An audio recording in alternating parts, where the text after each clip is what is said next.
আপনাদের সকলের প্রতি আমার আন্তরিক সালাম ও শ্রদ্ধা। আসসালামু আলাইকুম। মহান বিজয় দিবস উপলক্ষে দেশে ও বিশ্বজুড়ে বসবাসরত সকল বাংলাদেশিকে জানাই বিজয়ের উষ্ণ শুভেচ্ছা। আজ বাংলাদেশের ইতিহাসের এক অবিস্মরণীয় গৌরবময় দিন। 1971 সালে 9 মাসের রক্তক্ষয়ী মুক্তিযুদ্ধ শেষে এই দিনে আমরা পাই কাঙ্ক্ষিত বিজয়ের স্বাদ। অনেক ত্যাগ তিতিক্ষা আর লাখো শহীদের রক্তের বিনিময়ে পাই একটি স্বাধীন দেশ ও লাল সবুজের পতাকা। গভীর শ্রদ্ধার সঙ্গে স্মরণ করছি মহান মুক্তিযুদ্ধ সহ স্বাধীনতার জন্য যুগ যুগ ধরে লড়াই সংগ্রামে যারা আত্মত্যাগ করেছেন সেই সব বীর যোদ্ধা ও শহীদদের। তাদের এই অবদান আমাদের অন্যায় অত্যাচারের বিরুদ্ধে রুখে দাঁড়ানোর প্রেরণা ও সাহস যোগায়। সকল সংকট সংগ্রামে দেখায় মুক্তির পথ। মুক্তিযুদ্ধে বিজয়ের মধ্য দিয়ে স্বাধীনতার যে নতুন সূর্য উদিত হয়েছিল, বিগত বছরগুলোতে তা স্বৈরাচার ও ফ্যাসিবাদে ম্লান হয়েছে। জুলাই গণ অভ্যুত্থানের মধ্য দিয়ে আমরা আবারও একটি বৈষম্যহীন, দুর্নীতিমুক্ত, স্বাধীন ও সার্বভৌম গণতান্ত্রিক রাষ্ট্র ব্যবস্থা প্রতিষ্ঠার সুযোগ পেয়েছি। অন্তর্বর্তীকালীন সরকার একটি উন্নত ও সুশাসিত বাংলাদেশের শক্তিশালী ভিত গড়ে তুলতে যে বিস্তৃত কর্মসূচি গ্রহণ করেছে, দেশের আপামর জনগণের সম্মিলিত অংশগ্রহণের মধ্য দিয়ে আজ আমরা তার সফল পরিসমাপ্তির পথে এগিয়ে যাচ্ছি। প্রিয় দেশবাসী, আপনাদের সামনে আজ উপস্থিত হয়েছি অত্যন্ত ব্যথিত হৃদয়ে।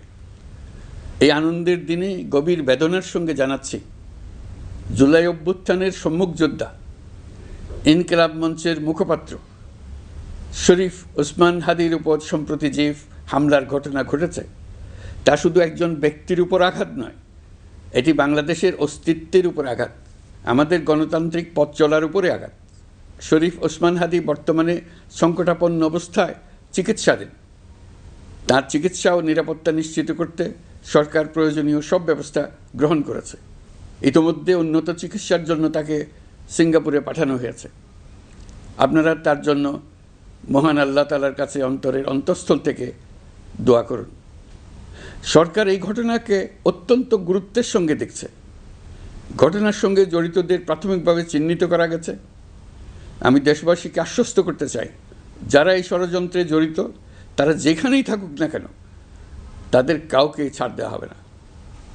আমি পরিষ্কারভাবে বলতে চাই, পরাজিত শক্তি ফ্যাসিস্ট টেররিস্টদের এই অপচেষ্টা সম্পূর্ণভাবে ব্যর্থ করে দেওয়া হবে। ভয় দেখিয়ে, সন্ত্রাস ঘটিয়ে বা রক্ত ঝরিয়ে এদেশের গণতান্ত্রিক অগ্রযাত্রা কেউ থামাতে পারবে না। আপনাদের প্রতি আহ্বান জানাই, সংযম বজায় রাখুন, অপপ্রচার বা গুজবে কান দেবেন না। ফ্যাসিস্ট টেররিস্টরা যারা অস্থিরতা সৃষ্টি করতে চায়, আমরা অবশ্যই ঐক্যবদ্ধ হয়ে তাদের মোকাবেলা করব। তাদের ফাঁদে পা দেব না। পরাজিত ফ্যাসিস্ট শক্তি এদেশের পবিত্র মাটিতে আর কোনো দিন ফিরে আসবে না। প্রিয় দেশবাসী, আমাদের তরুণদের রক্ষা করুন, তাহলেই আমরা সবাই এবং আমাদের প্রিয় মাতৃভূমি রক্ষা পাবে। যারা দেশ ছেড়ে পালিয়ে গেছে তারা বুঝে গেছে, তরুণ যোদ্ধারা তাদের পুনরুত্থানের পক্ষে ভীষণ রকম বাধা। এই অস্ত্রহীন, ভীতিহীন, ব্যক্তিগত স্বার্থ সম্বন্ধে সম্পূর্ণ উদাসীন দৈনন্দিন এই চেহারার ছেলে মেয়েদের নিয়ে তাদের সাংঘাতিক ভীতি। তাদের লক্ষ্য হলো নির্বাচন আসার আগেই পথের এই বাধাগুলো সরিয়ে ফেলা, নিজেদের রাজত্ব আবার কায়েম করা। তাদের বন্ধুরা যতদিন তাদের সঙ্গে আছে ততদিন তারা এই স্বপ্ন দেখবে। নির্বাচন হয়ে গেলে তাদের বন্ধুরা সমর্থন জোগাতে বেকায়দায় পড়বে। সেজন্যই তো এত তাড়াহুড়া। তারা চায় নির্বাচনের আগেই তাদের ফিরে আসা নিশ্চিত করতে। নানা ভঙ্গিতে এটা তারা করবে। এই চোরাগুপ্তা খুন করার উদ্যোগ তার একটা রূপ। আরও কঠিনতর পরিকল্পনা নিয়ে তাদের প্রস্তুতি আছে। দেশের সবাইকে জোর গলায় বলতে হবে, আমরা তরুণদের রক্ষা করব। এখানে পুরনো আমলের দাসত্ব মেনে যারা আছে তাদেরকে দাসত্ব থেকে বের হয়ে আসতে হবে। উৎসবমুখর শান্তিপূর্ণ নির্বাচন করে আমরা সবাই মিলে দেশের উপর আমাদের পরিপূর্ণ দখল প্রতিষ্ঠিত করব। নির্বাচন অবধি আর বাকি মাত্র 2 মাস। আমরা তাদের উপর নজর রাখব এবং বাকি দিনের প্রতিটি দিন উৎসবমুখর করে রাখব। যেহেতু আমাদের কিশোর কিশোরী তরুণ তরুণীদের মনে কোনো ভয় ডর নেই, তাই তারা নির্বাচনের আগের 2 মাসের প্রতিটি মুহূর্তকে উৎসবমুখর করে রাখবে। সব রকমের হিংসা কোন্দল থেকে দেশকে বাঁচিয়ে রাখবে। প্রিয় দেশবাসী, আপনারা জানেন জাতীয় নেত্রী, দেশের 3 বারের সাবেক প্রধানমন্ত্রী, গণতান্ত্রিক রাজনীতির অন্যতম শীর্ষ ব্যক্তিত্ব এবং বিএনপি চেয়ারপারসন বেগম খালেদা জিয়া বর্তমানে অসুস্থ অবস্থায় হাসপাতালে আছেন। এই বিষয়টি আমাদের সকলের জন্যই উদ্বেগের বিষয়। অন্তর্বর্তীকালীন সরকার বেগম খালেদা জিয়ার অসুস্থতার বিষয়টি শুরু থেকেই সর্বোচ্চ গুরুত্ব দিয়ে আসছে। বেগম খালেদা জিয়া বাংলাদেশের ইতিহাসের একটি গুরুত্বপূর্ণ অধ্যায়ের অবিচ্ছেদ্য অংশ। বাংলাদেশের স্বাধীনতা, সার্বভৌমত্ব ও গণতন্ত্রের প্রতি তার অবিচল অঙ্গীকার, দেশের উন্নয়নে তার অবদান এবং তার প্রতি জনগণের শ্রদ্ধাময় আবেগ বিবেচনা নিয়ে সরকার ইতিমধ্যেই তাকে রাষ্ট্রের অতি গুরুত্বপূর্ণ ব্যক্তি হিসেবে ঘোষণা দিয়েছে। সরকারের পক্ষ থেকে তার চিকিৎসা নিশ্চিত করতে পরিবারের ইচ্ছাকে সম্মান দেখিয়ে প্রয়োজনীয় সব ধরনের সহযোগিতা দেওয়া হচ্ছে। দেশে চিকিৎসার পাশাপাশি প্রয়োজনীয় বিদেশে উন্নত চিকিৎসার ব্যবস্থা সহ সব বিষয় বিবেচনায় রয়েছে। প্রিয় দেশবাসী, দায়িত্ব গ্রহণের পর অন্তর্বর্তীকালীন সরকার 3টি বিষয়কে সর্বাধিক গুরুত্ব দিয়েছে: জুলাই আগস্ট হত্যাকাণ্ডের বিচার, একটি জবাবদিহিমূলক ও কার্যকর গণতান্ত্রিক ব্যবস্থায় উত্তরণের জন্য রাষ্ট্র কাঠামোর প্রয়োজনীয় মৌলিক সংস্কার এবং একটি সুষ্ঠু নির্বাচন। জুলাই গণঅভ্যুত্থানকালে তৎকালীন ফ্যাসিস্ট সরকারের নির্দেশে সংগঠিত হত্যাকাণ্ডের বিচার কাজ যথাযথ আইনি প্রক্রিয়ায় এগিয়ে চলছে। ইতিমধ্যে ট্রাইব্যুনাল কর্তৃক একটা মামলার রায় ঘোষিত হয়েছে। আন্তর্জাতিক অপরাধ ট্রাইব্যুনাল স্বাধীন ও স্বচ্ছ প্রমাণভিত্তিক বিচার প্রক্রিয়ার মাধ্যমে দেশের ছাত্র, শ্রমিক ও সাধারণ জনগণের উপর নির্বিচার হত্যাকাণ্ডের প্রধান নির্দেশদাতা হিসেবে পতিত ফ্যাসিস্ট সরকারের প্রধান শেখ হাসিনাকে মৃত্যুদণ্ড প্রদান করেছে। যথাযথ আইনি প্রক্রিয়া অংশ হিসেবে অভ্যুত্থানের পর পলাতক শেখ হাসিনা এবং এই মামলার সাজাপ্রাপ্ত অপর আসামি সাবেক স্বরাষ্ট্রমন্ত্রী আসাদুজ্জামান খানকে দেশে ফেরানোর জন্য সরকার আনুষ্ঠানিকভাবে ভারত সরকারকে অনুরোধ জানিয়েছে। প্রিয় দেশবাসী, ইতিমধ্যে বেশ কিছু প্রাতিষ্ঠানিক ও কাঠামোগত সংস্কার সম্পন্ন করা হয়েছে। কয়েক ডজন পুরনো আইন সংশোধন করা হয়েছে এবং বেশ কয়েকটি নতুন আইন প্রণয়ন করা হয়েছে। সংস্কারের সবচেয়ে বড় পদক্ষেপ হচ্ছে জুলাই জাতীয় সনদ। মৌলিক সাংবিধানিক সংস্কার নিশ্চিত করার জন্য এটি আদেশ আকারে জারি করা হয়েছে। জুলাই জাতীয় সনদ বাস্তবায়নে এখন নাগরিকদের অনুমোদন নেওয়ার পালা। তাই আগামী নির্বাচনে আপনাদের সিদ্ধান্ত অপরিসীম গুরুত্বপূর্ণ। গণতান্ত্রিক ভবিষ্যতের পথরেখা এখান থেকেই সূচিত হবে। আগামী সংসদ নির্বাচনের সময় একই সঙ্গে জুলাই জাতীয় সনদের উপর গণভোট অনুষ্ঠিত হবে। এই গণভোটে আপনারা হ্যাঁ না ভোটের মাধ্যমে সংস্কারের পক্ষে বা বিপক্ষে মতামত দিন। নির্বাচন কমিশন ইতিমধ্যে নির্বাচনের তফসিল ঘোষণা করেছে। আগামী 12ই ফেব্রুয়ারি সাধারণ নির্বাচন ও গণভোট অনুষ্ঠিত হবে। এই লক্ষ্যে যাবতীয় প্রস্তুতি চূড়ান্ত করা হয়েছে। সরকার নির্বাচন কমিশনকে সর্বাত্মক সহযোগিতা দিয়ে যাচ্ছে।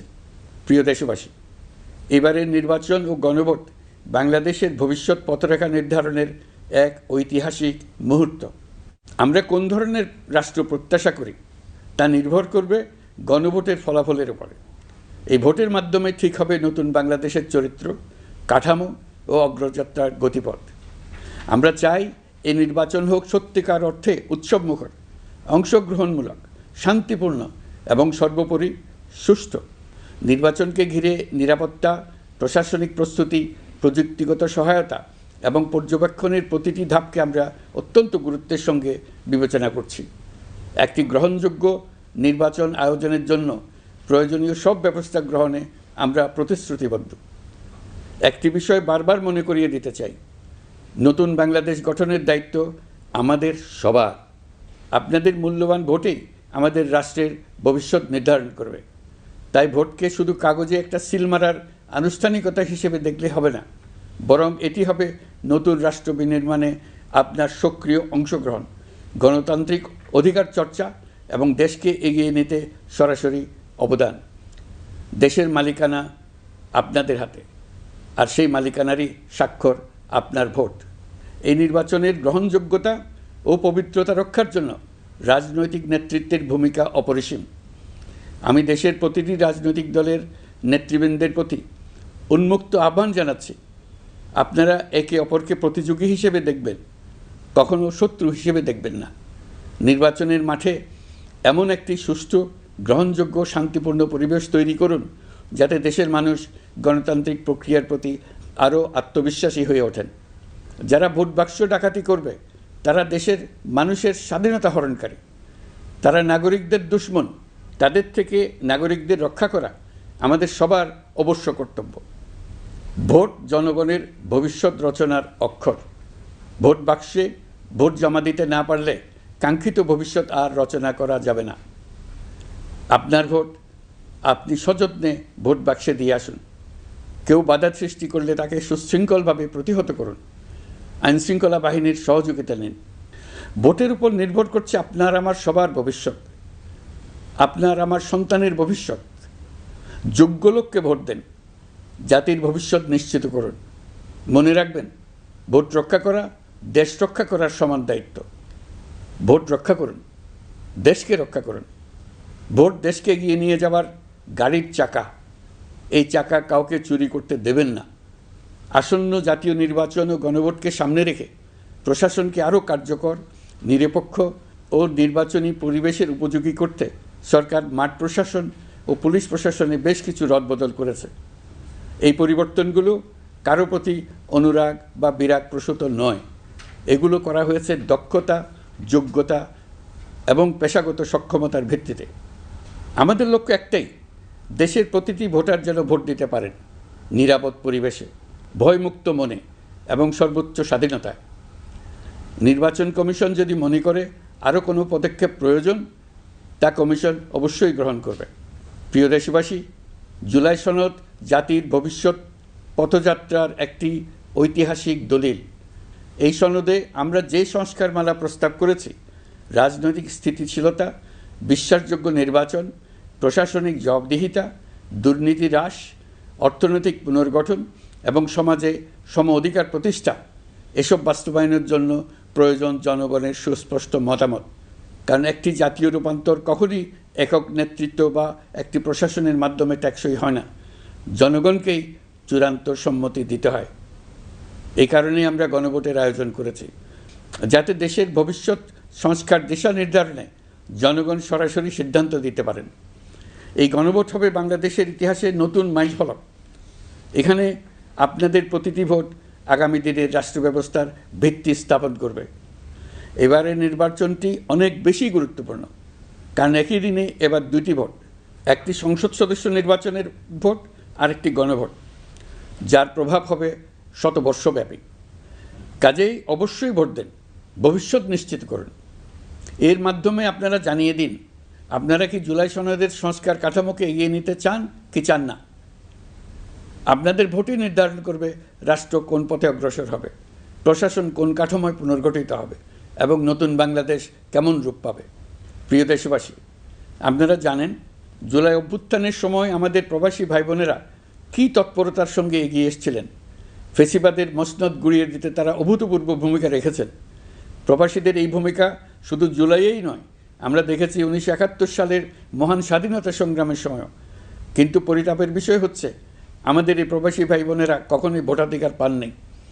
অন্তর্বর্তীকালীন সরকারের সক্রিয় উদ্যোগের ফলে প্রথমবারের মতো লাখো লাখো প্রবাসী এবার পোস্টাল ব্যালটের মাধ্যমে ভোট দিতে যাচ্ছেন। এর ফলে প্রবাসীরা অত্যন্ত আনন্দিত, আমরাও আনন্দিত। একই সঙ্গে অনেক প্রবাসী নানা জটিলতায় উদ্যোগে সামিল হতে না পেরে ব্যথিত। আপনাদের আবেগের প্রতি আমরা শ্রদ্ধা রেখে বলছি, এবারের যে ধারা শুরু হলো তা ভবিষ্যতে থামবে না। আগামীতে আপনারা সবাই এই প্রক্রিয়ায় সামিল হতে পারবেন। প্রিয় দেশবাসী, আজ আমি আপনাদের সামনে আমাদের রাষ্ট্রের ন্যায় বিচার, আইন শৃঙ্খলা ও মানবাধিকার পরিস্থিতির বিষয়ে কিছু গুরুত্বপূর্ণ অগ্রগতি তুলে ধরতে চাই। একটি আধুনিক, ন্যায়ভিত্তিক ও জবাবদিহিমূলক রাষ্ট্র প্রতিষ্ঠার জন্য বিচার বিভাগকে স্বাধীন করা অত্যাবশ্যক। বহুদিন ধরে বিচার বিভাগ প্রশাসনের বিভিন্ন কাঠামোগত সীমাবদ্ধতার কারণে তার পূর্ণ সম্ভাবনা অনুযায়ী কাজ করতে পারেনি। এটি জনগণের ন্যায় বিচার পাওয়ার অধিকারের বাধা সৃষ্টি করেছে আর রাষ্ট্রের উপর মানুষের আস্থাকেও দুর্বল করেছে। অন্তর্বর্তীকালীন সরকারের অন্যতম বড় পদক্ষেপ বিচার বিভাগের প্রশাসনিক স্বাধীনতা নিশ্চিত করা। আনন্দের সঙ্গে আপনাদের জানাতে চাই, ইতিমধ্যে বিচার বিভাগকে স্বতন্ত্র প্রশাসনিক কাঠামো দিয়ে পৃথক সচিবালয় গঠন করা হয়েছে। এই পদক্ষেপ বাংলাদেশের বিচার ব্যবস্থার সংস্কারের ইতিহাসে একটি যুগান্তকারী মাইলফলক। এখন থেকে আর রাজনৈতিক কোনো চাপ বা প্রভাবের মাধ্যমে বিচারিক স্বাধীনতা যাতে ব্যাহত না হয় সে নিশ্চয়তা আরও জোরদার হবে। প্রিয় দেশবাসী, আমাদের দেশের পুলিশ প্রশাসন দীর্ঘদিন ধরে নানা সমস্যার মুখোমুখি। ফ্যাসিস্ট আমলের দুর্নীতি, ক্ষমতার অপব্যবহার ও স্বার্থান্বেষী নিয়োগের কারণে সাধারণ মানুষ পুলিশের প্রতি আস্থা হারিয়েছে। আমরা চাই এই আস্থা পুনঃপ্রতিষ্ঠিত হোক। সেই লক্ষ্যে গৃহীত হয়েছে পুলিশ কমিশন অধ্যাদেশ 2025। ফ্যাসিবাদী শাসনামলে আমাদের মানবাধিকারহীন এক ভয়াবহ রাষ্ট্রে বসবাস করতে বাধ্য করা হয়েছিল। অথচ সেই ফ্যাসিস্ট সরকারেও জাতীয় মানবাধিকার কমিশন নামে একটি সংস্থার অস্তিত্ব ছিল। মূলত আজ্ঞাবহ লোকদের দ্বারা এই ধরনের প্রতিষ্ঠানগুলো পরিচালিত হতো নিজেদের অপকর্মের বৈধতা নিশ্চিত করার স্বার্থে। এই অসাধু ব্যবস্থার পরিসমাপ্তি ঘটানোর উদ্দেশ্যে অন্তর্বর্তীকালীন সরকার জাতীয় মানবাধিকার কমিশন অধ্যাদেশ 2025 জারি করেছে। প্রিয় দেশবাসী, আমরা আজ এক নতুন ইতিহাসের দোরগোড়ায় দাঁড়িয়ে আছি। এই দেশ আমাদের, এই রাষ্ট্র আমাদের, এর ভবিষ্যৎও আমাদের হাতেই। এখন আমাদের ঐক্যবদ্ধ হয়ে সামনে এগিয়ে যাওয়ার পালা। আমরা এবারের বিজয় দিবসকে জাতীয় জীবনে নতুনভাবে ঐক্যবদ্ধ হওয়ার সুবর্ণ সুযোগ হিসেবে নিতে চাই। মহান মুক্তিযুদ্ধ ও জুলাই গণ অভ্যুত্থানের ঐতিহাসিক অনুপ্রেরণা ধারণ করে জনগণের ক্ষমতায়নের লক্ষ্যে এগিয়ে যাওয়া এবং গণতান্ত্রিক উত্তরণের পথে যেই নবযাত্রা সূচিত হয়েছে তা এগিয়ে নেওয়াই আমাদের সম্মিলিত দায়িত্ব। আসুন শতবর্ষের সংগ্রাম ও বহু কষ্টে অর্জিত স্বাধীনতাকে পূর্ণতা দিতে নতুন প্রজন্মের জন্য একটা নিরাপদ, সুখী ও সুন্দর বাংলাদেশ গড়ে তোলে। ধর্ম, বর্ণ, গোষ্ঠী এবং লিঙ্গ পরিচয় নির্বিশেষে সবাই ঐক্যবদ্ধভাবে হাতে হাত রেখে এগিয়ে যাই শান্তি, সমৃদ্ধি ও গণতন্ত্রের পথে। আসুন ন্যায় বিচার, গণতন্ত্র, মানবিকতা ও উন্নয়নের পথে একসঙ্গে এগিয়ে যাই। সবাইকে আবারও মহান বিজয় দিবসের আন্তরিক শুভেচ্ছা জানাচ্ছি। আল্লাহ।